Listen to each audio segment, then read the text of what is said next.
Subscribe now and press the bell icon. Never miss an update. Hello friends, welcome back to once again. मैं राजकुमार मिश्रा एक बार फिर से महिंद्रा के YouTube channel पे आपका स्वागत करता हूं। और जैसा कि आज आप देख पा रहे हैं, आज हमारे सामने जो है एसएससी स्पीड टेस्ट नंबर 48 है। एसएससी स्पीड टेस्ट नंबर 48 के 26 से लेके 50 तक के टोटल 25 क्वेश्चन हैं, जिन पे आज हम चर्चा करेंगे और उन सारे क्वेश्चंस को आज हम यहाँ पे आपके सामने सॉल्व करेंगे। और हम देखेंगे जो क्वेश्चन है उसका क्या करेक्ट आंसर है और क्या उसका आंसर होना चाहिए। एक क्वेश्चन में 4 ऑप्शन दिए रहते हैं, एक सही रहता है, 3 गलत हैं। जो 3 गलत दिए हैं आखिर वो क्यों दिए रहते हैं, उनकी संभावनाएं कहाँ तक हो सकती हैं, और जो सही है वो सही है तो उसका क्या कारण है सही होने का, क्यों सही है, उसका क्या एक्सप्लेनेशन है, वो आपके सामने हम अभी स्टार्ट करेंगे। तो प्यारे बच्चों, जैसा कि आप देख पा रहे हैं कि एसटी नंबर 48 बी है और सबसे पहला क्वेश्चन देखिए हमारे सामने जो सबसे पहला क्वेश्चन आया है 26 का क्वेश्चन कहता है कि when was the panchayat Raj system introduce in India.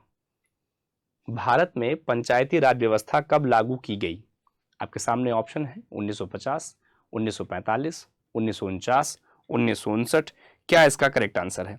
तो आइए हम देखेंगे क्या इसका करेक्ट आंसर है और उसके साथ में उसका क्या एक्सप्लेनेशन है वो भी हम देखेंगे। ठीक है, जैसा कि हम देख पा रहे हैं या हम समझ पा रहे हैं,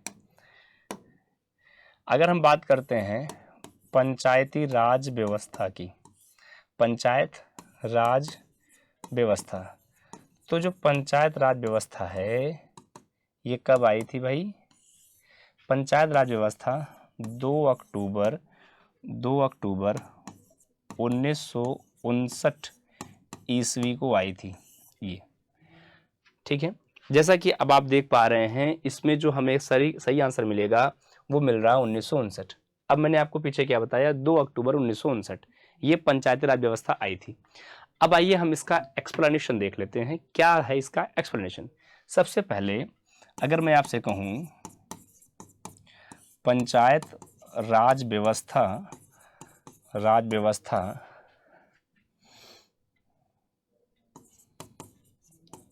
राजस्थान के नागौर जिले से प्रारंभ हुई थी। राजस्थान के नागौर जिले से प्रारंभ हुई थी। एक बात सबसे पहले, नंबर 2 जो स्टेट था, जैसे ये फर्स्ट स्टेट हो गया, नंबर दूसरा जो स्टेट था वो कब स्टार्ट हुआ था? वो स्टार्ट हुआ था आंध्र प्रदेश। मतलब दूसरी जो पंचायत राज व्यवस्था है वो कहाँ स्टार्ट हुई? आंध्र प्रदेश में। पहली कहाँ स्टार्ट हुई? राजस्थान में, और दूसरी कहाँ स्टार्ट हुई? आंध्र प्रदेश में। अब हम एक और बात समझते हैं, हमारे भारतीय संविधान में अगर हम ग्राम पंचायत की बात करें तो ग्राम पंचायत का जो भाग दिया है, ग्राम पंचायत, इसे हम कहें ग्राम पंचायत को अनुच्छेद 40 में वर्णित किया गया है। हमारे भारतीय संविधान की बात करें, अगर हम बात करते हैं भारतीय संविधान की, किसकी बात करें? भारतीय संविधान की अगर हम बात करते हैं, संविधान के भाग संख्या 9 में, भारतीय संविधान के भाग संख्या 9 में भी पंचायत को समझाया गया है। पंचायत के लिए आर्टिकल 243 से लेके 243 ओ तक के प्रावधानों का वर्णन है, जिसमें हम देखते हैं कि भाग 9 के कई पार्ट हैं। भाग 9A है, 9B है। 9 मतलब पंचायत, 9 मतलब नगर पालिका, 9B मतलब है जहाँ पे सहकारी समितियों का वर्णन दिया गया है। इसके अलावा अगर हम कहें तो आप लोग जानते हैं कि 73वां संविधान संशोधन 1992 में पंचायती राज व्यवस्था को पूरे देश में एक साथ लागू किया गया। पंचायती राज व्यवस्था को अगर अनुसूची संख्या में आप देखेंगे तो अनुसूची संख्या के हिसाब से 11 नंबर, मतलब 11वीं अनुसूची में भी इसको जो है जगह दिया गया है। पंचायती राज व्यवस्था में कुल विषयों की संख्या क्या है? 29 है। कभी कभी आपसे केवल कुल विषय पूछ लेते हैं, जैसे अनुसूची संख्या 12 में नगर पालिकाओं का विषय, जहां कुल विषय जो है 18 दिए गए हैं, उसी तरीके से यहाँ जो है लगभग 29 विषय दिए गए हैं। और बलवंत राय मेहता समिति के आधार पर त्रिस्तरीय पंचायती राज व्यवस्था भारत देश में उत्तर प्रदेश में लागू है। माफ करेंगे, पंचायती राज व्यवस्था जो है ये क्षेत्रीय निकाय का घोतक होता है। किसका? क्षेत्रीय निकाय को बताता है। और हमारे देश में इसकी जो व्यवस्था लागू है वो प्रजातांत्रिक विकेंद्रीकरण के लिए लागू है। तो मुझे उम्मीद है कि मैंने आपको जो भी बातें बताई वो सभी पंचायत से जुड़ी हुई बातें थी। पंचायत से जुड़े हुए जो भी हिस्से आपको आएंगे आप यहाँ से कर पाएंगे। तो चीज़ें आपको क्लियर हैं, मैं समझता हूँ यहाँ आपको कोई डाउट नहीं है, चीज़ें अच्छे से आपको समझ में आ रही हैं। आइए मित्रों, अब हम बात करते हैं अपने अगले क्वेश्चन की। अब हमारा जो अगला क्वेश्चन है वो क्या कहता है, biggest planet of our solar system, सौरमंडल का सबसे बड़ा ग्रह कौन सा है? जुपिटर है, सैटर्न है, मार्स है, अर्थ है, सबसे बड़ा ग्रह कौन सा है? तो आइए हम लोग देखें। जैसे अगर हम बात करते हैं सूर्य की, तो सूर्य के सबसे पास जो ग्रह है उसका नाम है मरकरी।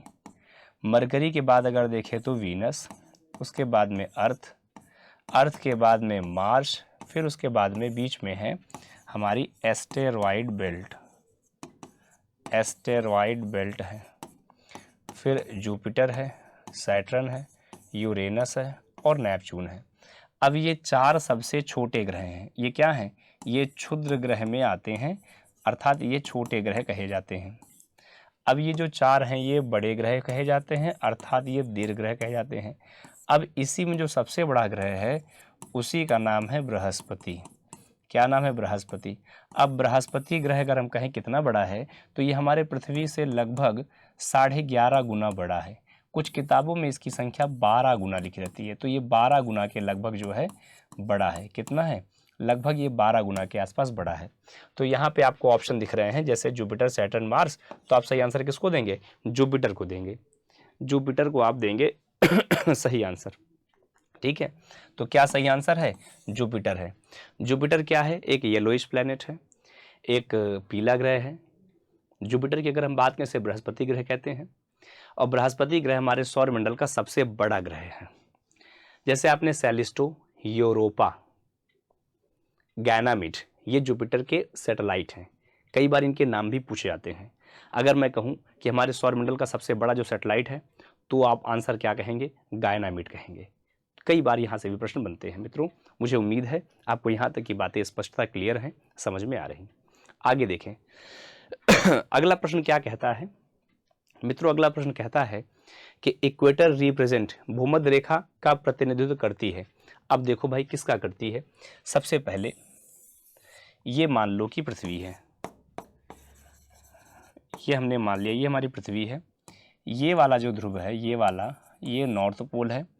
ये वाला जो ध्रुव है ये है साउथ पोल। अब बीचों बीच में जो लाइन है मित्रों, उस लाइन को हम कहते हैं इक्वेटर लाइन। क्या कहते हैं? Equator line. तो अब प्रश्न क्या कहता है? प्रश्न कहता है कि इक्वेटर रिप्रेजेंट, ये जो इक्वेटर लाइन है ये क्या बात रिप्रेजेंट करता है, माने क्या बात बताना चाहता है? आइए समझें। Imaginary line passing the round earth midway between the north and south pole. भाई ये बात तो बिल्कुल सही है। पूरे अर्थ के ये मिड में है या नहीं लाइन? मिड लाइन है।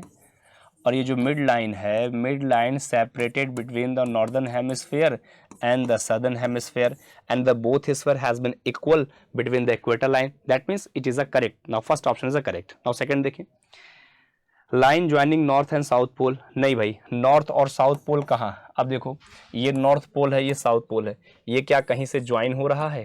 ज्वाइन तो हो ही नहीं रहा है, गलत है। अब belt ring around the planet Saturn, नहीं ये भी नहीं है। प्लैनेट के सैटर्न, प्लैनेट के चारों तरफ एक रिंग के रूप में है, ऐसा नहीं है। एक्सिस रोटेशन ऑफ अर्थ, ऐसा भी कुछ नहीं है। सो फर्स्ट जो है वो करेक्ट है।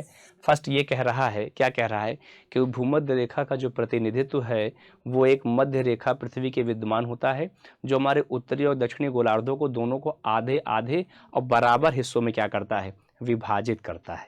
आप यहाँ देख पा रहे हैं, नहीं देख पा रहे हैं? ये हिस्सा, इसे हम कहते हैं हिंदी में उत्तरी गोलार्ध। ये क्या है? उत्तर में है तो उत्तरी गोलार्ध। अब जैसे नीचे आ गया दक्षिण, तो ये हो जाता है दक्षिणी गोलार्ध। अब आप क्या समझ पा रहे हैं कि ये उत्तरी और दक्षिणी गोलार्ध में क्या कर रहा है? आपस में ये वाली लाइन क्या कर रही है? आपस में विभाजित कर रही। इसीलिए इसे भूमध्य रेखा भी कहा जाता है, विषुवत रेखा भी कहा जाता है, या इक्वेटर। तो यही इसका जो है भैया क्या है? सही और सरल आंसर है। तो फर्स्ट क्या है इसका? बिल्कुल करेक्ट है, उसमें कोई दो राय नहीं है। फर्स्ट आंसर क्या है? First is a correct answer. अभी नेक्स्ट क्या कहता है? नेक्स्ट क्वेश्चन कहता है, during the time of which Mughal emperor the east India company establish the first factory in India. अब देखो भाई, कह रहा है कि जो ब्रिटिश इंडिया किस मुगल शासन काल में ईस्ट इंडिया कंपनी भारत में पहला कारखाना स्थापित करती है? तो बहुत ही सिंपल सी बात है, कैसे समझेंगे आइए देखिए। अगर हम बात करते हैं कि ईस्ट इंडिया कंपनी भारत में कब आई, ईस्ट इंडिया कंपनी भारत में सबसे पहली बार 1608 में सूरत में अपनी कंपनी बसाती है। एक पॉइंट ये आपका सही है, एक पॉइंट। अच्छा, अब दूसरा पॉइंट क्या कहता है? दूसरा पॉइंट कहता है कि 1611 में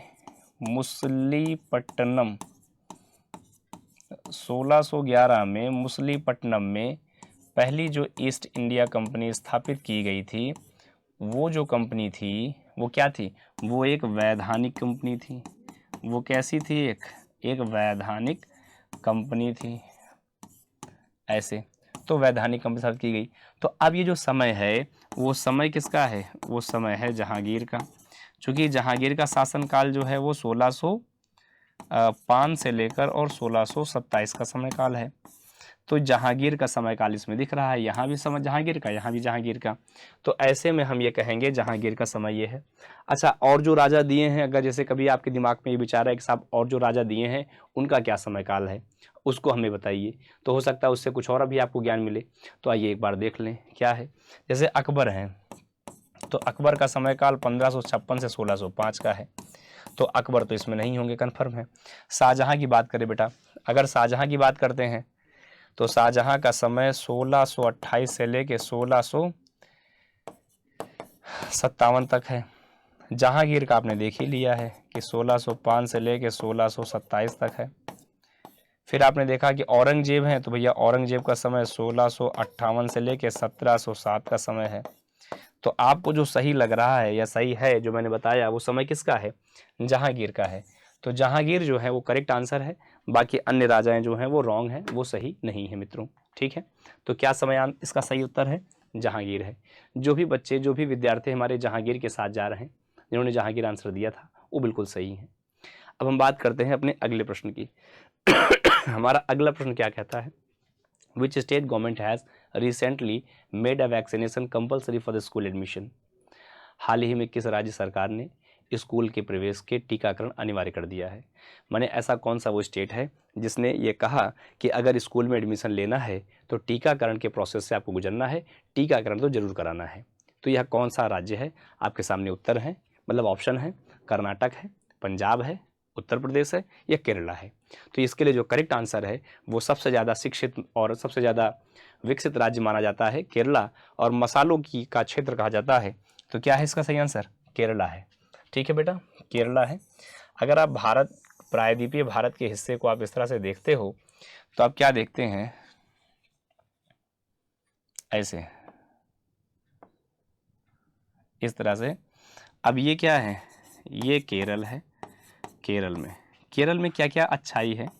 केरल की जो राजधानी है सबसे पहले तो तिरुवनंतपुरम है, या आप इसे शॉर्ट में कह सकते हो सामान्य के लिए त्रिवेंद्रम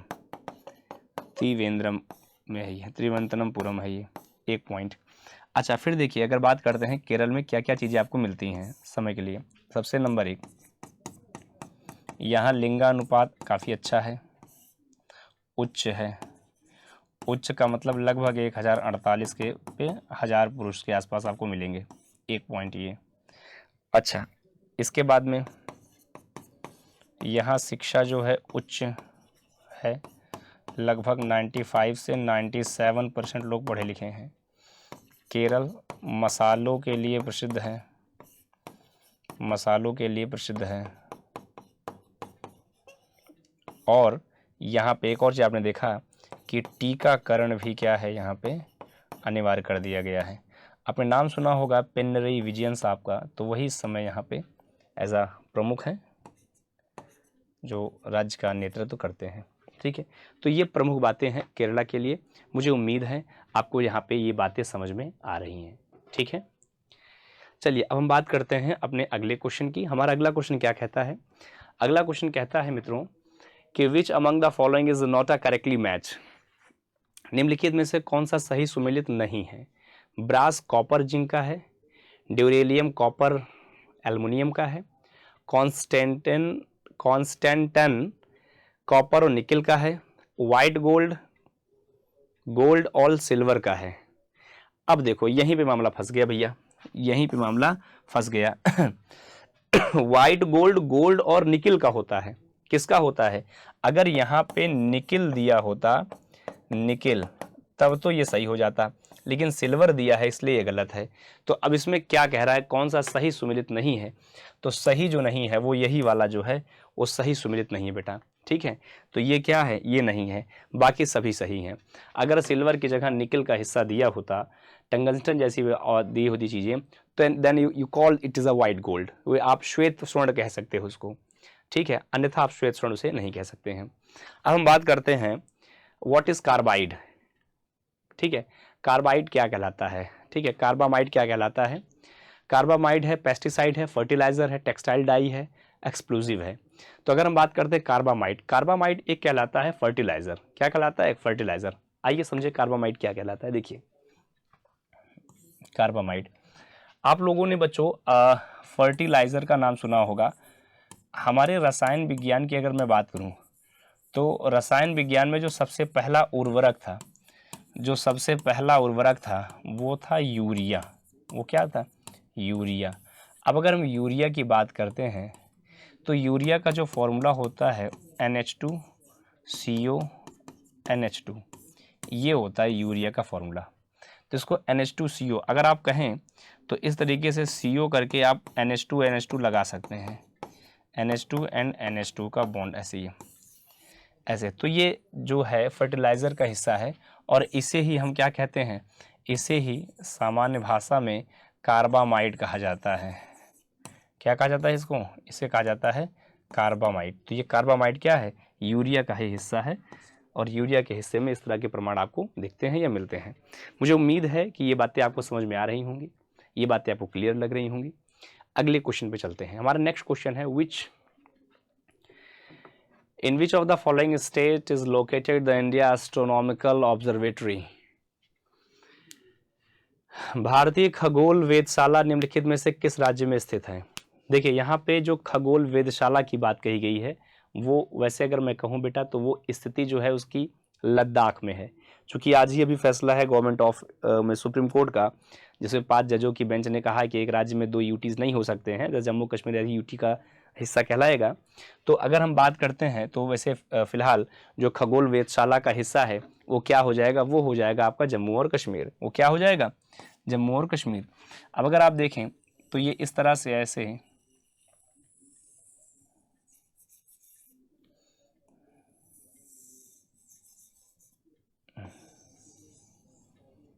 ऐसे करके ये आपका बनता है JNK, माने जम्मू और कश्मीर। अब जम्मू और कश्मीर के लद्दाख रीजन में ही, लद्दाख के पास में ही, मतलब जम्मू और कश्मीर में लद्दाख के पास में ही क्या है? खगोलीय वेधशाला है। खगोलीय वेधशाला है यहाँ पे।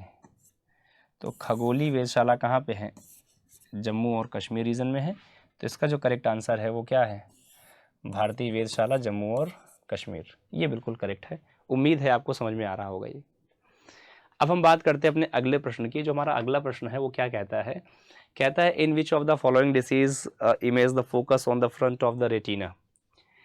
निम्नलिखित में से किस रोग की छवि में रेटिना के सामने केंद्रित होती है? किस रोग में छवि रेटिना के सामने? अब ऐसा कौन सा रोग है जिसमें छवि रेटिना के सामने होती है? प्रेसबायोपिया है, मायोपिया है, हाइपरमायोपिया है, हाइपरपेट्रोपिया है। तो इसका जो करेक्ट आंसर है वो क्या है? मायोपिया है। क्या हो गया? मायोपिया, माने निकट दृष्टि दोष का हिस्सा होता है ये। तो इसका क्या आंसर हो जाएगा? निकट दृष्टि दोष। ठीक है, मायोपिया का हिस्सा कहेंगे हम, मायोपिया। इसमें क्या होता है? इसमें image on retina, image on retina, image कहाँ होती है? रेटिना पर होती है। और वो किस फॉर्म में होती है? फोकस के फॉर्म में होती है। Image on retina in form of the focus. तो क्या है इसका? मायोपिया। मायोपिया जो है वो क्या है इसका? करेक्ट आंसर है बच्चों। ठीक है, बिल्कुल। अभी नेक्स्ट क्वेश्चन ये है कि which of the following causes dumdum fever, निम्नलिखित में से कौन सा दमदम बुखार का कारण बनता है?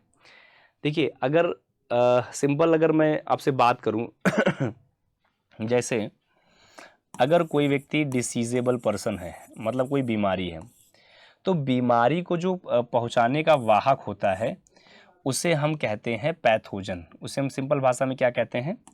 अगर मैं कहूं कि बीमारी को जो पहुंचाने का जो एक्चुअल में वाहक है वो वाहक कहलाता है पैथोजन। पैथोजन। अब पैथोजन की जो कैटेगरी है, पैथोजन की 4 कैटेगरी होती है। कैसे कैसे उसकी कैटेगरी डिवाइड है, अब आप उस पर ध्यान दीजिए। जैसे सबसे पहले होता है वायरस, तो वायरस से होने वाली बीमारियाँ। फिर होता है बैक्टीरिया, बैक्टीरिया से होने वाली बीमारी। फिर जैसे हो जाता है फंजाई, माने कवक से होने वाली बीमारी। फिर एक हो जाता है जैसे प्रोटोजोआ। क्या है? प्रोटोजोआ। तो प्रोटोजोआ से होने वाली बीमारियां। ऐसे अब हम क्या देखते हैं कि प्रोटोजोआ से जो बीमारी है वो कैसे है। जैसे जैसे आपने सुना होगा काला आजार, जैसे दमदम फीवर, ऐसे जैसे आपने सुना होगा डेंगू, डेंगू फीवर। ये तो अब ये सब जो हैं ये क्या है? ये प्रोटोजोआ के हमारे डिसीज़ होते हैं, प्रोटोजोआ की बीमारियाँ। अच्छा, कुछ ऐसी भी डिसीज़ होती हैं जो मतलब नॉन इन्फेक्ट, जैसे अभी डिसीज़ को भी और ज़्यादा आप डिवाइड करना चाहो तो और तरीके में, जैसे एक हो जाता है इन्फेक्शियस डिसीज़, इन्फेक्शियस। एक हो जाता है नॉन इन्फेक्शियस। तो नॉन इन्फेक्शियस का मतलब है जो ट्रांसफरेबल नहीं है, अपने आप बॉडी में हो रही हैं। जैसे अपने आप हो रही हैं, जैसे किसी को डायबिटीज़ है मान लो, जैसे किसी को हाइपरटेंशन है ना, जैसे किसी को हेडक है, जैसे किसी को अस्थमा है। तो ये ऐसी बीमारियां हैं जो इंसान में अपने आप हो रही हैं, लेकिन अगर किसी के इफ़ेक्ट के थ्रू हो रही हैं तो इफ़ेक्ट वाली बीमारियां इस तरह से हैं। तो मुझे उम्मीद है कि आपको समझ में आ रहा है। तो ये जो दमदम बुखार है वो कैसा हो जाएगा? ये आपका हो जाएगा प्रोटोजोआ का डिसीज़। किसका हो जाएगा? प्रोटोजोआ का डिसीज़, जो कि आपके सामने ही दिख रहा है यहाँ पे। ये कैसा है? प्रोटोजोआ का डिसीज़ है। तो प्रोटोजोआ के बेस पर जो डिसीज़ होगा वो कुछ ऐसा ही आपको दिखेगा, ऐसा ही होगा बच्चों। तो आप देख रहे हैं क्या इसका करेक्ट आंसर है? इसका करेक्ट आंसर क्या है? सी है। तो जो बच्चे हमारे सी के साथ में जा रहे हैं, सी बता रहे हैं, वो बिल्कुल जो है सही कह रहे हैं, बिल्कुल करेक्ट जा रहे हैं, उनमें कोई दो राय नहीं है। अब हम बात करते हैं अपने अगले क्वेश्चन की। अगला क्वेश्चन हमारे क्या है? What would be the percentage of the glucose in the urine of a healthy person? एक स्वस्थ मनुष्य के मूत्र में ग्लूकोज का परसेंटेज कितना होना चाहिए? भाई, अगर हम बात करते हैं एक ह्यूमन बॉडी के यूरिन की, तो यूरिन में ग्लूकोज का परसेंटेज कितना माना जाता है? यूरिन में ग्लूकोज क्या होनी चाहिए? हमेशा 0%। अगर थोड़ा भी है मतलब वो फिर स्वस्थ मनुष्य नहीं है, अस्वस्थ मनुष्य है, वो अनहेल्दी है। ठीक है, तो कितना चाहिए? हमेशा 0% ग्लूकोज नहीं होना चाहिए। सिर्फ वाटर और यूरिया का पार्ट होता है, देन यूरिन बनता है। ठीक है, वाटर और यूरिया का पार्ट होता है, देन वो क्या बन जाता है? देन वो यूरिन बनता है। आई होप आप इस बात को समझ पा रहे होंगे, आप इसको अच्छे से समझ पा रहे हैं, क्लियर कर पा रहे हैं। नेक्स्ट क्वेश्चन पे हम बात करते हैं, जो हमारा अगला क्वेश्चन है। अब मित्रों, जो हमारा अगला क्वेश्चन है वो क्या कहता है? हमारा अगला क्वेश्चन कहता है विच of the following is not a correctly matched. आपको बताना है कौन सा सही नहीं मिला है। अब सही नहीं मिला है, जैसा कि आप देख पा रहे हैं, यहाँ 4 देशों के नाम है, वहाँ 4 राजधानियों के नाम है। ठीक है, तो आइए एक बार देखते हैं। जैसे यहाँ पे लिखा है कंट्रीज और यहाँ पे लिखा है कैपिटल, तो हम कंट्री और कैपिटल की यहाँ बात कर रहे हैं कि किस कंट्री की क्या कैपिटल है, हम उसकी बात कर रहे हैं। जैसे बेनिन का पोर्ट नोवो, बिल्कुल सही है, बेनिन कंट्री का पोर्ट नोवो ही होता है, ये बिल्कुल सही है, गलत नहीं है। बल्गेरिया का सोफिया, बल्गेरिया जो होता है, बल्गेरिया की जो कैपिटल है वो क्या है? सोफिया है, ये भी बिल्कुल सही है। कोलंबिया की बात करते हैं, कोलंबिया का बोगाटो है, it's a correct, very good, कोई दिक्कत नहीं है। कोस्टा रिका, देखो कोस्टा रिका का कार्डगो नहीं होता है, कार्डगो नहीं होता है, ठीक है। यहाँ देखें, जब भी हम बात करते हैं कोस्टा रिका की, कोस्टा रिका, ठीक है, तो कोस्टा रिका क्या होता है, कोस्टा रिका का हो जाता है कैटगो, क्या हो जाता है, कैटगो हो जाता है, कैटगो इसकी कैपिटल बनेगी। कार्टगो जो है वहाँ का एक क्या है, प्रांत है, ये वहाँ का एक प्रोविंस है, ये एक प्रांत है, इसका जो सही आंसर हो जाएगा वो कैटगो हो जाएगा, क्या हो जाएगा, कैटगो। सो इसका करेक्ट आंसर जो है वो डी वाला है, डी जो है वो सही सुमेलित नहीं है, मतलब ये सही नहीं है, बाकी सब सही है, ठीक है। तो डी जो है वो सही सुन नहीं है, ये कार्टगो की जगह कैटगो होगा, कैटगो हो जाएगा, तो आप इसको जो है करेक्ट जो है बता पाएंगे। वैसे कोस्टा रिका की बात करें तो ये जो कोस्टा रिका है, नॉर्थ अमेरिका कॉन्टिनेंट में जो मैक्सिको सिटी के नीचे वाला हिस्सा है, वहां पर ये हिस्से जो हैं विद्यमान होते हैं, ठीक है। अब हम बात करते हैं अपना अगला क्वेश्चन है, हमारा अगला क्वेश्चन क्या कहता है, अगला क्वेश्चन कहता है which among the following is known as a coffee port of the world.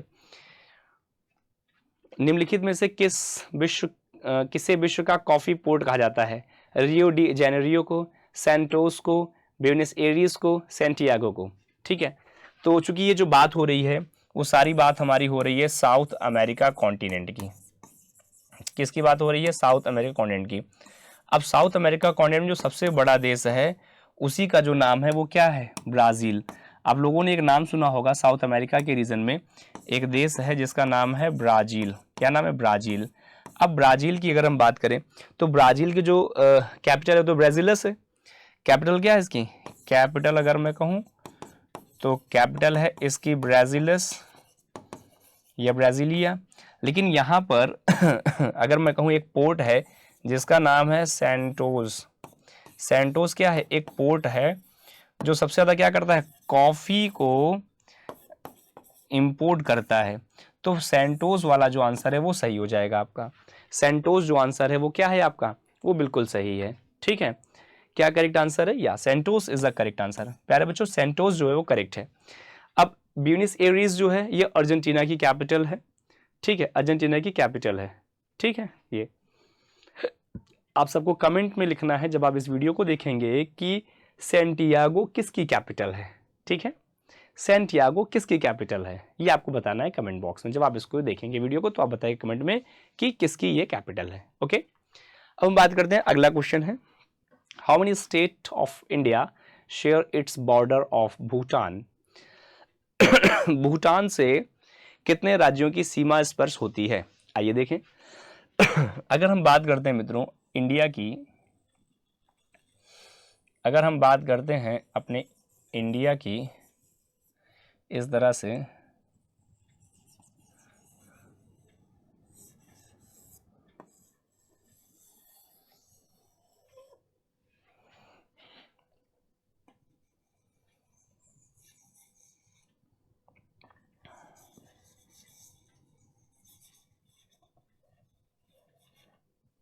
ऐसे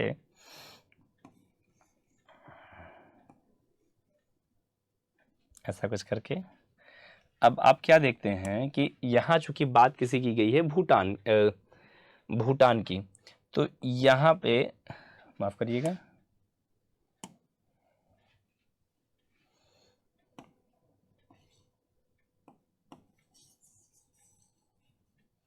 ऐसे हम बात करते हैं जैसे यहाँ पे, तो यहाँ पे रीज़न पड़ता है इस तरीके से ऐसे करके, ये भूटान, ठीक है।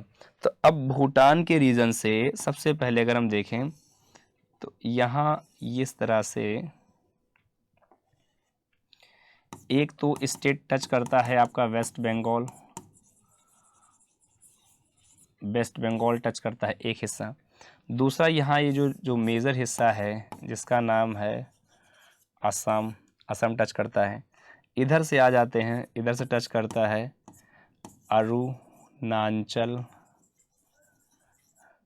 अरुणाचल प्रदेश टच करता है दो, और एक हिस्सा इधर से आपका टच करता है, आपने देखा होगा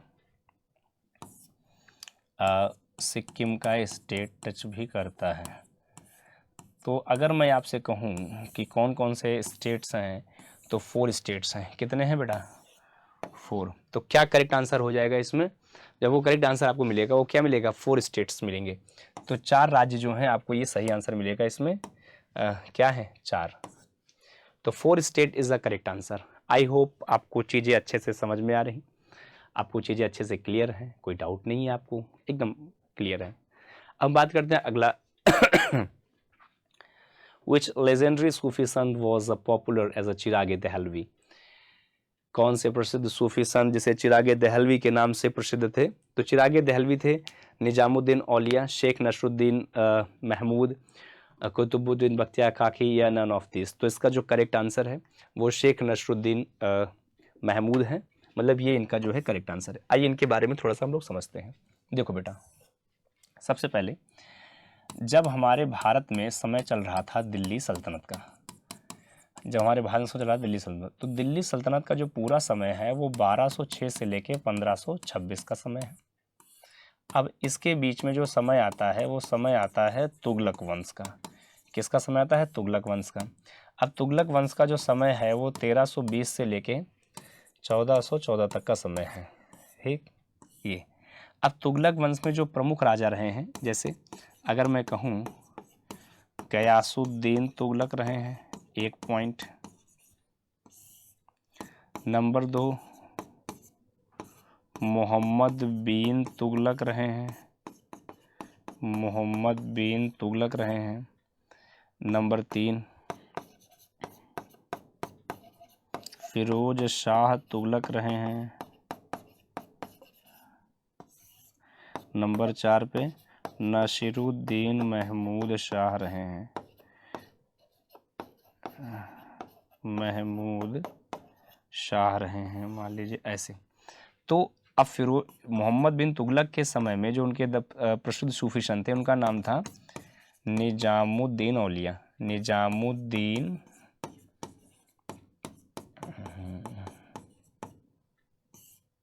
औलिया। और इनके जो शिष्य थे उनका नाम अगर मैं कहूँ तो उनका नाम था शेख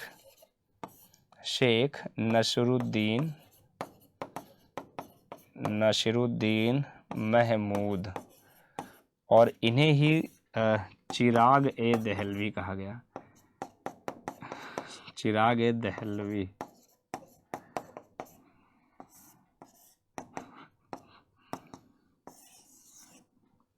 तो ये यहाँ पे है, तो ये आपको समझ में आया होगा। ये यहाँ से क्रम जो है बच्चों समझ में आता है पूरा। ठीक है, अगर मोहम्मद बिन तुगलक की बात करेंगे तो इनका समय 1325 से 1351 का समय है, तो ये इनके समय में आपको मिलते हैं। उम्मीद है चीज़ें स्पष्ट हैं, क्लियर हैं, आपको समझ में आ रही होंगी अच्छे से। अब बात करते हैं हम अगले क्वेश्चन की। हमारा अगला क्वेश्चन है विच of the following is the correctly match? निम्नलिखित में कौन सा सही सुमेलित है? देखिए बच्चों, यहाँ पे कुछ कथन दिए हैं, स्टेटमेंट हैं, और ये कौन से स्टेटमेंट हैं? स्लोगन वाले ना, आप सुनते हैं कहते हैं नारे दिए हैं, और यहाँ पे क्या है? स्लोगन को देने वाली पर्सनालिटीज़ हैं, मतलब किस पर्सनालिटी ने कौन सा स्लोगन दिया है, ऐसा दिया गया है स्लोगन में। ठीक है, क्या है? करो या मरो। अब करो और मरो ये किसने कहा था? ये कहा था महात्मा गांधी ने, महात्मा गांधी जी ने ये बात कही थी। और इसके सामने क्या लिखा? पंडित जवाहरलाल नेहरू। तो ये गलत हो गया, माने फर्स्ट तो आपका गलत है। दिल्ली चलो, दिल्ली चलो किसने कहा था? दिल्ली चलो कहा था नेताजी ने। किसने? नेताजी। अब नेताजी कौन थे? सुभाष चंद्र बोस जी। तो सुभाष जी ने कहा था, तो ये भैया गलत हो गया। जय जवान जय किसान लाल बहादुर शास्त्री, जय जवान जय किसान लाल बहादुर शास्त्री। स्वराज्य हमारा जन्मसिद्ध अधिकार है। भैया जय जवान जय किसान जो है लाल शास्त्री, ये वाली बात जो है सही है। ठीक है, ये बात तो सही है। अब स्वराज्य हमारा, देखो स्वराज्य हमारा जन्मसिद्ध अधिकार है, ये बात किसने कही थी? ये बात कही थी बीजीटी ने, बाल गंगाधर तिलक ने। किसने कहा था ये बात? बाल गंगाधर तिलक ने ये बात कही थी। तो ये बात उन्होंने कही थी। तो कहने का मतलब ये है कि ये भी गलत है। तो भैया सी वाला ही जो है सही है, बाकी सारी बातें गलत हैं। और जो सही बात है वो मैं आपको बता भी दिया हूँ, ये सही है। तो क्या सही है आपका? देखो यही सही है, बाकी जो है वो गलत है। उम्मीद है चीज़ें आपको स्पष्टता क्लियर हैं, कोई दिक्कत नहीं है। अगला कह रहा है कि which of the following is the largest Lok Sabha constituency area wise, माने क्षेत्रफल के अनुसार सबसे बड़ा लोकसभा जो है निर्वाचन क्षेत्र किसका है। तो आओ देख लो बेटा, अगर हम बात करते हैं क्षेत्रफल के हिसाब से, क्षेत्रफल से लोकसभा हिस्सा, तो क्षेत्रफल के हिसाब से जो लोकसभा का सबसे बड़ा क्षेत्र है, वो सबसे बड़ा क्षेत्र तो लद्दाख का है बेटा। सबसे बड़ा क्या है? लद्दाख का है। सबसे बड़ा क्या है? लद्दाख का क्षेत्र है। अच्छा, नंबर अगली की अगर मैं बात करूं नेक्स्ट की, तो आपने कभी सुना होगा बाड़मेर का नाम, बाड़मेर। फिर अगर मैं आगे बात करूं तो आपने कभी सुना होगा अरुणाचल प्रदेश में, अरुणाचल प्रदेश। अच्छा, इसमें पश्चिम और अरुणाचल प्रदेश पूर्व का एरिया ऐसे करके है। तो इसे लद्दाख फिलहाल हमको मिल गया है, तो हमें लद्दाख पे ही जो क्या करना है, टिक कर देना है। हाँ, कच्छ का भी रीजन काफ़ी बड़ा है। कच्छ का वैसे सेकंड पे आ जाएगा बेटा। कच्छ का तो आपको फर्स्ट ये, सेकंड ये, थर्ड ये, फोर्थ ये, फिफ्थ ये, तो कच्छ का वैसे सेकंड पे आप लगा देंगे। फिलहाल हमें जो फर्स्ट चाहिए था वो फर्स्ट क्या है, लद्दाख का जो विधानसभा ये लोकसभा क्षेत्र जो है वो सबसे बड़ा है। जो बच्चे लद्दाख के लोकसभा क्षेत्र पे जा रहे हैं वो बिल्कुल सही जा रहे हैं, उनकी कोई गलती नहीं है।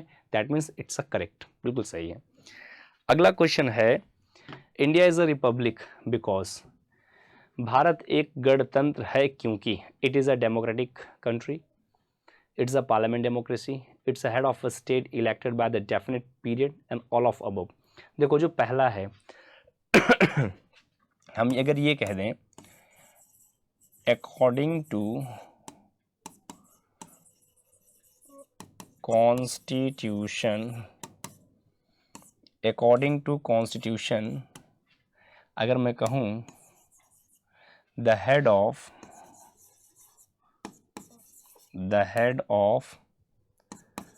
the state, the head of the state is elected, the head of a state is elected for a definite period,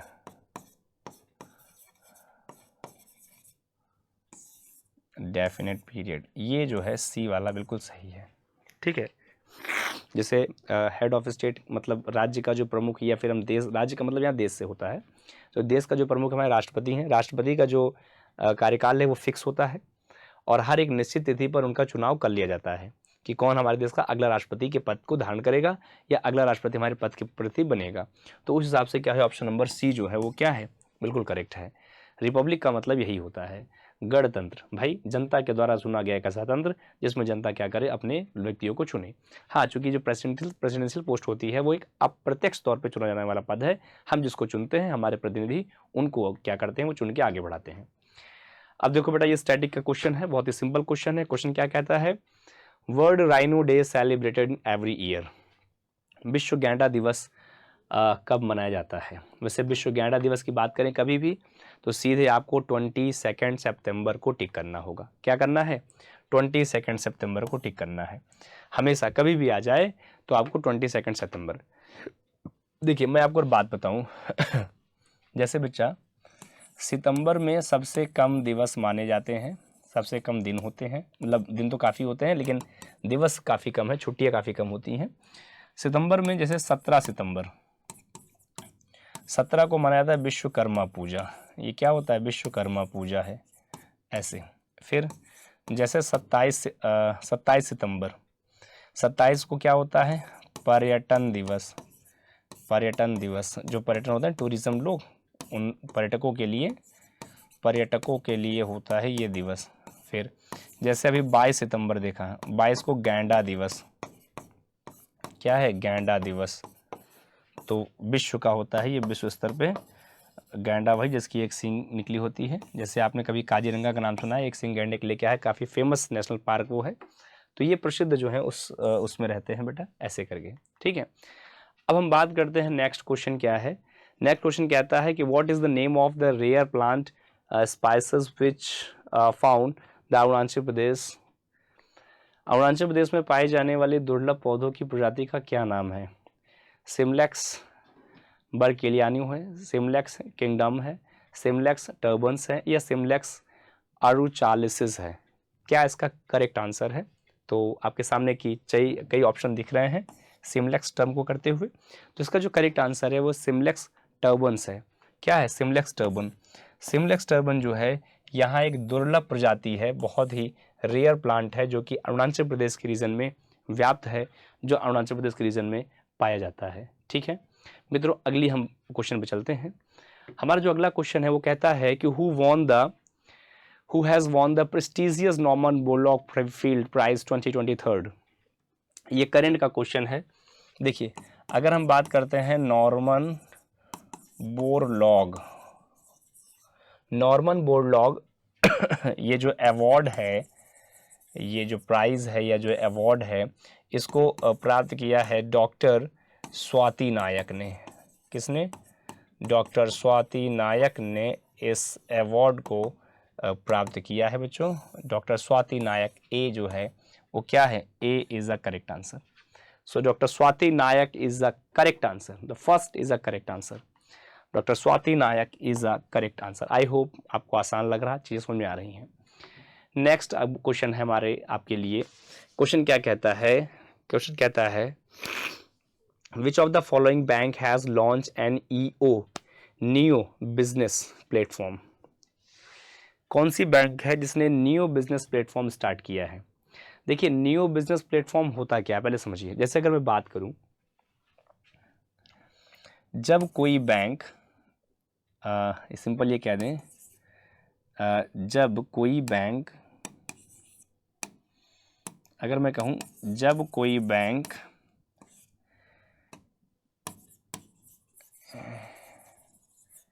according to small sector development हो। अब स्मॉल सेक्टर डेवलपमेंट का मतलब ये है, जैसे कोई बैंक एमएसएमई सेक्टर में development करती है, मान लीजिए जैसे माइक्रो स्मॉल मीडियम इंटरप्राइजेज में, इसमें अगर काम करती है कोई बैंक, मान लो कोई बैंक अगर काम करती है, तो ऐसे में जो बैंक काम कर रही है वो फिलहाल क्या है? एक्सिस है। जो NEO फॉर बिजनेस स्टार्ट कर रही है वो कौन सी बैंक है? हमारी एक्सिस बैंक है। एक्सिस बैंक, ठीक है। एक्सिस बैंक आपने पढ़ा होगा, टैग लाइन सिंपल अगर हम कहें, क्या आपने टैग लाइन पढ़ा है? बढ़ती का नाम जिंदगी, दिल से ओपन एक्सिस बैंक। अगला क्या कहता है? अगला कहता है how many Vande Bharat express train were flag off the prime minister Shri Narendra Modi ji? प्रधानमंत्री श्री नरेंद्र मोदी जी ने कितने वंदे भारत ट्रेन एक्सप्रेस को हरी झंडी दिखाई है? आइए देखें। प्रधानमंत्री श्री नरेंद्र मोदी जी ने अभी तक 11 राज्यों में 9 वंदे भारत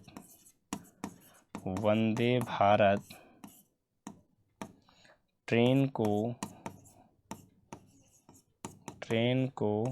हरी झंडी दिखाई है।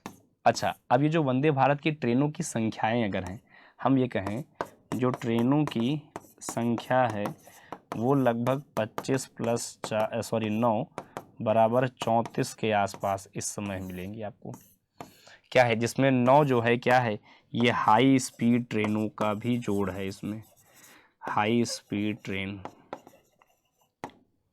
ये टोटल 34 आपको मिलेगा। हाई स्पीड ट्रेनों के लिए है ये, ठीक है। तो क्या है इसका करेक्ट आंसर?